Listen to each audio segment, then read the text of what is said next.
আসসালামু আলাইকুম রহমতুল্লাহ বারাকাতুহু। হায়রে প্রবাস পেজ থেকে আমি শাহ আলম আছি আপনাদের সাথে।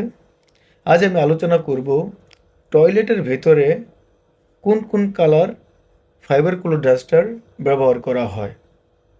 এখন প্রশ্ন আসতে পারে, টয়লেটের ভেতর বলতে আমরা কতটুকু পরিমাণ বোঝাই?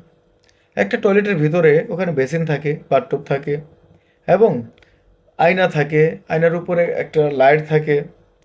তাহলে টয়লেটের ভিতরে শুধু কমোড না, এগুলো নিয়ে ওটাকে একটা টয়লেট বলা হয়। আচ্ছা, টয়লেটের ভিতরে কয়টা অংশ থাকে? অফকোর্স দুইটা অংশ থাকে। একটা কি, ইউরিনাল এরিয়া, আর একটা ভ্যানিটি এরিয়া। ইউরিনাল এরিয়া বলতে আমরা বুঝাই যে কমোডটা আছে, কমোডের সিট, ওটাকে বলা হয় ইউরিনাল এরিয়া।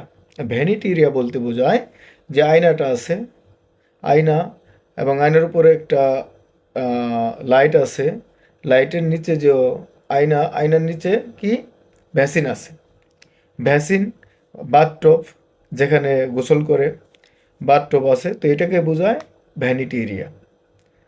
তো রেড কাপড়া যেটা, রেড ফাইবার কুলার ডাস্টার, এই দেখুন, এটা ফাইবার কুলার ডাস্টার রেড।